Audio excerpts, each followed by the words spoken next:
طيب في نقطة مهمة جدًا بتبقى غايبة عن ناس كتير ومش ناس كتير تعرفها وقت تغيير زيت الفتيس، إنه في ناس بتعتقد إنه لمّا بيغيّر زيت الفتيس بالطريقة التقليدية أو الطبيعية إن هو بيفتح الطبة وبيسقّط الزيت، حتى لو هيغيّر الفلتر وهيحل الكارتير بتاع الفتيس وهيغيّر الفلتر، فهو كده مُعتقد إن هو غيّر كل الكمية الإجمالية لزيت الفتيس، وده على عكس الحقيقة إنه بيبقى في كمية مستخبية جوه الفتيس، كمية مش ظاهرة، كمية ما بتنزلش وقت ما حضرتك بتفتح الطبة أو حتى بتحل الكارتير، الكمية دي بتبقى مستخبية جوه قطعة أو جزء اسمه الtorque converter أو قربة الفتيس، ده اسمها الدارج أو الشائع في السوق المصري، قربة الفتيس. القربة دي الcapacity بتاعتها أو بتستوعب من حوالي 2 إلى 5 لتر. طبعًا حسب تصميم كل فتيس وحسب تصميم كل عربية،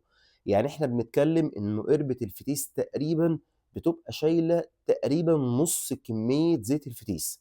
يعني حضرتك لمّا بتفتح الطبة وبتنزّل الزيت، تحط زيت جديد وبتعمل كل العملية دي، أنت فقط بتغيّر تقريبًا نُص الكمية بتاعة زيت الفتيس، نُص الكمية بس، وفي نُص الكمية من الزيت القديم موجود داخل قربة الفتيس أو الtorque converter. وبالمناسبة قربة الفتيس دي هي الجزء أو القطعة المسؤولة عن نقل الحركة ما بين الموتور وما بين الفتيس. طيب إيه الحل علشان أضمن إنه الزيت بتاع القربة ده هو كمان اتغيّر؟ يعني ما ابقاش بس غيّرت 50% من الكمية، لأ أنا كمان حابب أغيّر الزيت الموجود في قربة الفتيس، أعمل إيه؟ قدامك طريقة من 2، يا إما إنه حضرتك تستخدم جهاز تغيير زيت الفتيس الأوتوماتيك والجهاز ده حاليًا متوفر عند مراكز كتير جدًا، يا إما إنه حضرتك تبدأ إن أنت تعمل حاجة اسمها دورة غسيل، يعني أنت مثلًا غيّرت الزيت، فتحت الطبة وحطيت نزّلت الزيت ال4 لتر وحطيت زيت 4 لتر زيت جديد، خلاص تمام، امشي بالعربية أسبوعين أو 3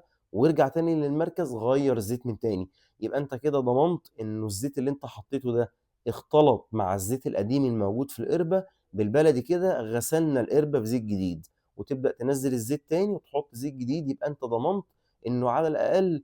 في 90% من الزيت جديد موجود داخل الفتيس، سواء بقى الفتيس كمجموعة أو كbody valve بشكل عام أو كلاتشات أو أيًا كان، وفي نفس الوقت إنه قربة الفتيس دخل لها زيت جديد.